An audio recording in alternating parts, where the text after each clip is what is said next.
देखिए, तो अब हमारी चर्चा होगी कि यूकैरियोटिक सेल के अंतर्गत कि हमको क्या क्या देखने को मिलता है। तो बात करें अगर हम यूकैरियोटिक सेल में या यूकैरियोटिक जो ऑर्गेनिजम्स होते हैं उनके अंदर जो सेल के अंदर जो इन्वॉल्व होता है, यानी कि जो बाहरी कवरिंग होता है जिससे कि सेल को ढांचा एक प्रदान होता है, वो कैसा होता है। तो हमने देखा है कि यूकैरियोटिक सेल जो है दो प्रकार के होते हैं। एक हमने देख लिया एनिमल सेल और एक हमने देख लिया प्लांट सेल। अगर हम बात करें प्लांट सेल और एनिमल सेल में, तो दोनों में थोड़ा सा डिफरेंस है। डिफरेंस क्या है, तो हम इसमें चर्चा करेंगे सेल वॉल को लेकर। तो प्लांट सेल के अंदर सेल वॉल देखने को मिलता है, बट एनिमल सेल के अंदर सेल वॉल देखने को नहीं मिलता है।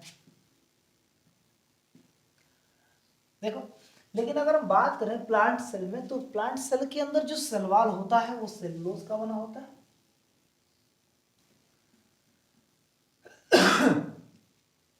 सेलुलोज का बना होता है, यानी कि इसका स्ट्रक्चर कुछ इस प्रकार से हमको देखने को मिलता है। ये है हमारा एक प्लांट सेल, और प्लांट सेल के जो बाहर ये जो है आंतरिक भित्ति है, और इसके बाहर एक लेयर है जिसको हम क्या कह रहे हैं, सेल वॉल कह रहे हैं। और सेल वॉल का काम होता है कि प्लांट सेल को एक ढांचा प्रदान करता है, यानी कि ये जो है रिजिडिटी, जो मजबूती होती है वो कौन देता है, तो सेल वॉल देने का काम करता है। इसे ही कारण है कि जो पौधों में काष्ठीय रचना होती है जिसको पचाने की क्षमता जो है एनिमल के अंदर होती है। कुछ ऐसे एनिमल हैं जिनके अंदर होती है, कुछ के अंदर नहीं पाई जाती, जैसे कि रूमिनेंट्स जो होते हैं उनके अंदर सेलुलोज का पाचन कर सकते हैं, ठीक है। तो जिसके कारण इसको एक रिजिडिटी मिलती है, लेकिन इसमें लैक ऑफ सेल वॉल होता है। तो लैक ऑफ सेल वॉल का मतलब ये होता है कि इसमें सेल वॉल की कमी है। जब सेल वॉल नहीं पाया जाए तो इसमें सिर्फ जो है सेल मेम्ब्रेन ही पाया जाता है। मतलब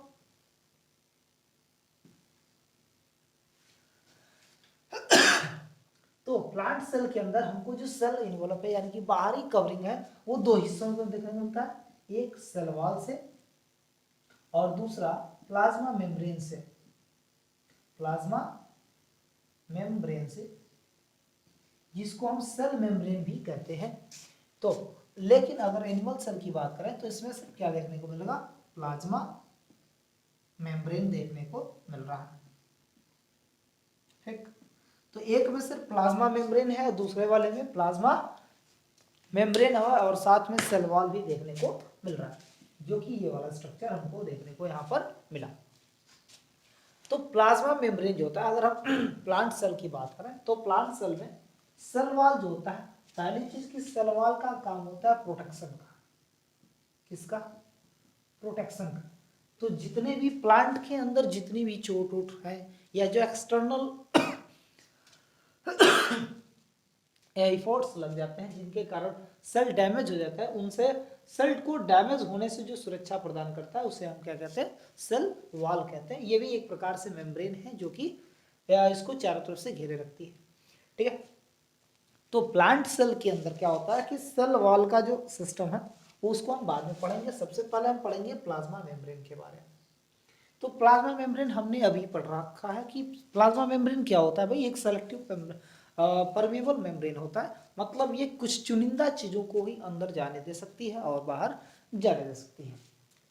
तो हमने प्रोकैरियोटिक सेल में देखा कि ये जो प्लाज्मा मेम्ब्रेन है ये दूसरे अन्य केमिकल से बने होते हैं। बट अगर हम बात करें प्लांट सेल के अंतर्गत, तो प्लांट सेल के अंतर्गत जो है प्लाज्मा मेम्ब्रेन ये लिपिड के दोहरी झिल्ली से बना होता है, यानी कि इसमें लिपिड की बाई लेयर पाई जाती है।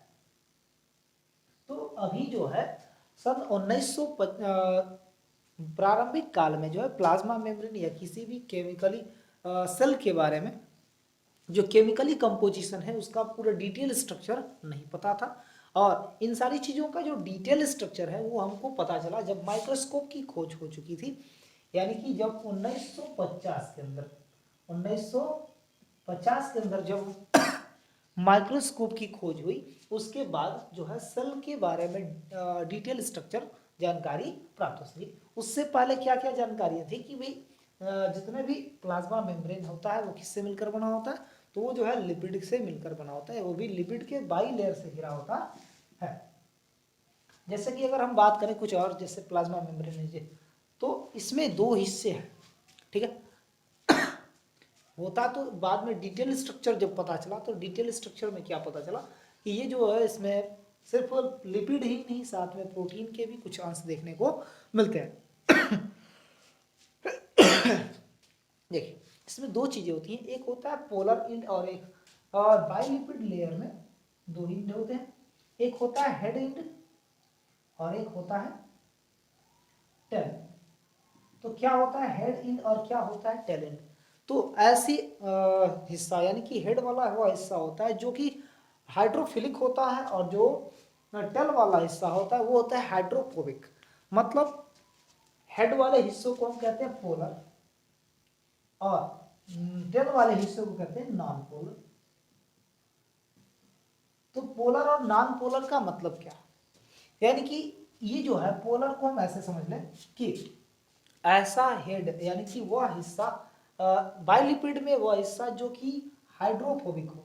हाइड्रोफोबिक का मतलब क्या होता है, इसको थोड़ा सा समझें। तो फोबिया का मतलब होता है डर और हाइड्रो का मतलब होता है जल। मतलब हाइड्रा से जल, हाइड्रा का मतलब जल, और जब जल से दूरी बनाएगा यानी कि लिपिड का वह लेयर जो लिपिड किससे किससे दूर हो, तो ये जो होता है ये दूर होता है वाटर मॉलिक्यूल से, ठीक है। तो जब ये वाटर से दूर होगा तो ये हो जाएगा नॉन पोलर। कैसा हो जाएगा? Non polar. और एक होता है हाइड्रोफिलिक, हाइड्रोफिलिक, और हाइड्रोफिलिक का मतलब होता है स्नेही। फिलिक का मतलब होता है स्नेही, यानी कि जो इससे प्रेम करता हो। तो जो जल से प्रेम करता हो वो हेड वाले हिस्से में होगा, और जो जल से प्रेम नहीं करता है यानी कि उसको डर लगता है जल से, वो हो जाएगा हाइड्रोफोबिक। तो हाइड्रोफिलिक और हाइड्रोफिलिक और हाइड्रोफोबिक दो चीजें होती हैं। तो लिपिड का जो लेयर होता है, ठीक है, लिपिड का जो लेयर होता है उसमें दो चीजें हमको देखने को मिल रही। तो जो हिस्सा तरल हिस्से के नजदीक होगा वो क्या होगा? हेड एंड होगा, क्योंकि वो क्या है? हाइड्रोफिलिक है। और एक होगा जो आउटसाइड होगा, जो बाहर की तरफ होगा वो क्या हो जाएगा? हाइड्रोफोबिक होगा, क्योंकि उसको इससे लिक्विड से क्या होता है? डर होता है, ठीक है। इसमें दो एंड होते हैं एक लेयर, और इसके अंदर एक प्रकार से लिक्विड होता है। और इसके बारे में डिटेल स्ट्रक्चर यानी कि माइक्रोस्कोप की जब खोज हुई थी तो उसके बाद यानी कि सन 1972 में जो है सिंगर और निकोलसन नाम के दो साइंटिस्ट आए जिन्होंने बताया सेल वॉल के बारे में जो है डिटेल स्ट्रक्चर तैयार किया, और उन्होंने बताया कि ये जो प्लाज्मा मेम्ब्रेन है सिर्फ लिपिड से ही नहीं, इसमें प्रोटीन्स के भी कुछ मॉलिक्यूल्स देखने को मिलते हैं, ठीक है।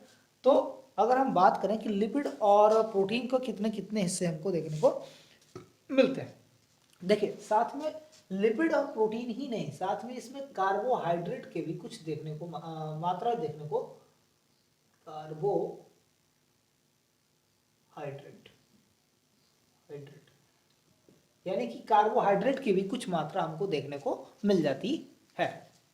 अगर हम बात करें कि अगर ह्यूमन सेल जो आरबीसी है, ठीक है, ह्यूमन का जो आरबीसी है उसमें किस प्रकार से या कितनी कितनी मात्रा में पाया जाता है, तो अगर हम बात करें तो 52% जो हिस्सा होता है वो किसका होता है? तो वो होता है लिपिड का, क्योंकि जो सेल वॉल होता है उसमें मैक्सिमम जो मात्रा जो प्लाज्मा मेम्ब्रेन होता है उसमें मैक्सिमम मात्रा किसकी देखने को मिलती है? तो वो हमको मिलती है लिपिड की। तो 52% जो हिस्सा होता है वो ह्यूमन आरबीसी के अंदर वो होता है लिपिड का, और 40% जो हिस्सा होता है वो हिस्सा होता है प्रोटीन, ठीक है, प्रोटीन का होता है। तो ये जो कंडीशन है केमिकल कंपोजिशन ऑफ क्या कह सकते हैं प्लाज्मा मेम्ब्रेन होता है, यानी कि इसके अंदर केमिकल कंपोजिशन कुछ इस प्रकार से देखने को मिलता है, ठीक है। और हम बात करें थोड़ा सा और आगे कि इसके बारे में बनाने वाले साइंटिस्टों के नाम ध्यान रखेंगे, सिंगर और निकोलसन। सिंगर और निकोलसन ये दो साइंटिस्ट थे जिन्होंने डिटेल स्ट्रक्चर सन 1972 में दिया था। देखिए अब ये जो होता है कुछ इनका विशेष कार्य होता है, प्लाज्मा मेम्ब्रेन का कुछ विशेष कार्य भी होता है, यानी कि ये जो है अपने अंदर से मॉलिक्यूल्स या आयंस को ट्रांसफर करने में मदद करते हैं, इसलिए इसको हम क्या कह सकते हैं, ट्रांस मेम्ब्रेन भी कह सकते हैं। क्या कह सकते हैं इसको हम, ट्रांस मेम्ब्रेन भी ट्रांस मेम्ब्रेन प्रोटीन भी कह सकते हैं। हाँ, अब देखिए हमको दो चीजें देखने को मिलती हैं। अब ट्रांस मेम्ब्रेन प्रोटीन कब कहेंगे, थोड़ा सा इसको हम मिटा लें, बाद में इसको समझते हैं।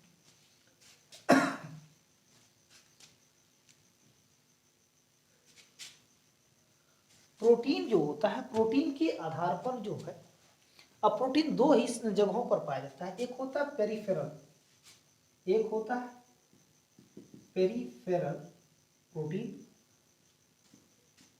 और एक होता है इंटेग्रल प्रोटीन। क्या होता है पेरिफेरल प्रोटीन और क्या होता है इंटेग्रल प्रोटीन? देखिए जब लिपिड के जो बाइलेयर है, लिपिड के जो बाइलेयर है, मान लीजिए कि ये वन लेयर है और ये दूसरा लेयर है, तो जो लिपिड का लेयर होता है अगर उसमें ऊपर के तरफ, ठीक है ना, यानी कि पेरिफेरल की तरफ में अगर प्रोटीन पाया जाता है, यानी कि साइड में किनारों पर अगर प्रोटीन की मात्रा देखने को मिलती है, तो ऐसे प्रोटीन को हम कहते हैं पेरिफेरल प्रोटीन। और अगर इसी में जो प्रोटीन है जो क्या कहते हैं, लिपिड के अंदर धंसा, लिपिड के अंदर क्या हो, धंसा होता है, तो इसको हम कहते हैं इंटेग्रल प्रोटीन। क्या कहते हैं इसको, इंटेग्रल प्रोटीन का नाम देते हैं। अब इंटेग्रल प्रोटीन को और एक नाम से बुलाते हैं, इसको हम क्या कह सकते हैं, ट्रांस मेम्ब्रेन प्रोटीन भी कहते हैं। अब इसको ट्रांस मेम्ब्रेन प्रोटीन क्यों कहते हैं, इसको ध्यान से समझेंगे। तो ये क्या करता है कि इस प्रोटीन के माध्यम से जो कुछ मॉलिक्यूल्स जो है एक पार से दूसरे पार तक जाते हैं, ठीक है, यानी कि ये एक टनल के रूप में काम करता है, इसलिए इसको हम टनल मेम्ब्रेन भी कह सकते हैं, ठीक है, टनल प्रोटीन भी कह सकते हैं। क्या कह सकते हैं, टनल प्रोटीन टनल प्रोटीन भी कहते हैं, या इसको हम ट्रांस मेम्ब्रेन प्रोटीन,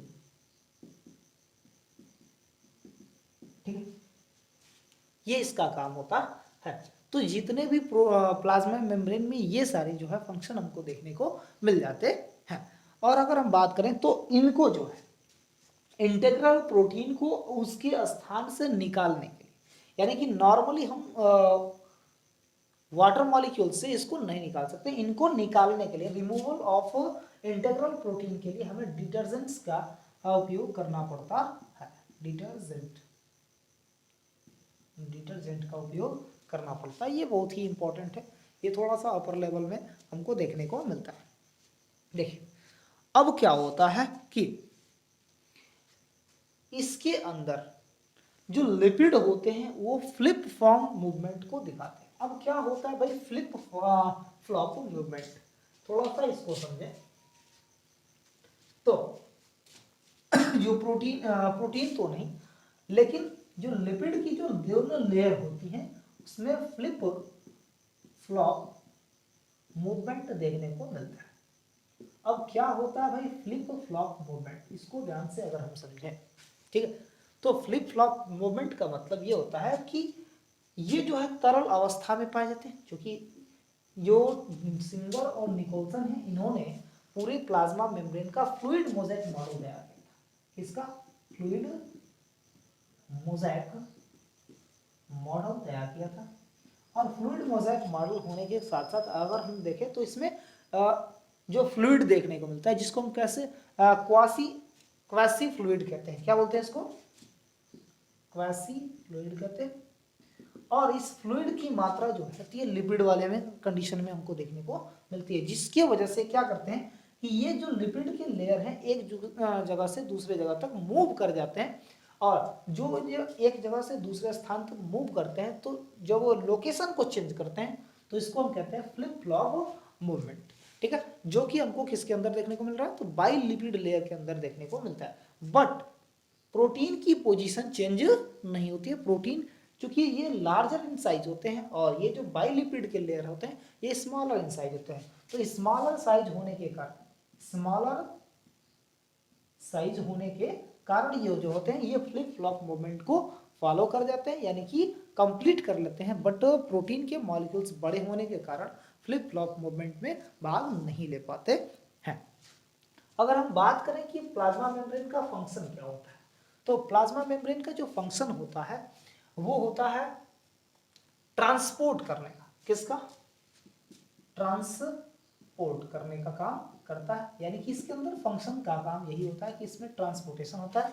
और ये ट्रांसपोर्ट होता है दो प्रकार से, एक होता है एक्टिव ट्रांसपोर्ट और एक होता है पैसिव ट्रांसपोर्ट।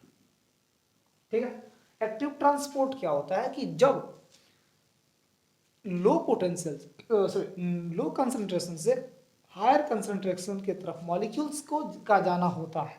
ठीक है, लो से हाई की तरफ जब मॉलिक्यूल्स जाते हैं तो इस कंडीशन में क्या होता है कि एक्टिव पोटेंशियल हमको देखने को मिलता है।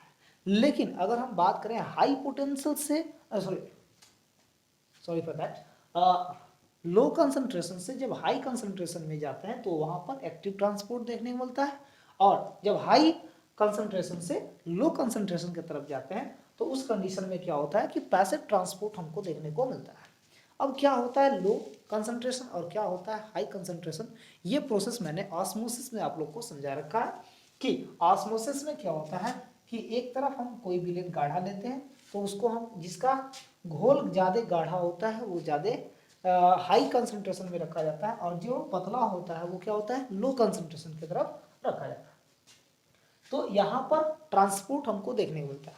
तो जब लो से हाई की तरफ हम जाते हैं तो उसमें कुछ एनर्जी की आवश्यकता होती है, और इसलिए एक्टिव ट्रांसपोर्ट में हमें एनर्जी की आवश्यकता होती है, लेकिन पैसिव ट्रांसपोर्ट में हमें एनर्जी की आवश्यकता नहीं होती है क्योंकि ये हाई से लो की तरफ जाते हैं। ये इस प्रकार से जो है ये मॉलिक्यूल्स और आयन का जो है एक जगह से दूसरे स्थान तक, यानी कि इनके अंदर सेल में साइटोप्लाज्म के अंदर जो है ट्रांसपोर्ट ऑफ क्या कर सकते हैं मॉलिक्यूल्स और आयन का ट्रांसपोर्ट करते हैं। ये जो होता है प्रोसेस किसका? Plasma membrane in plant cell के अंदर देखने को मिलता है।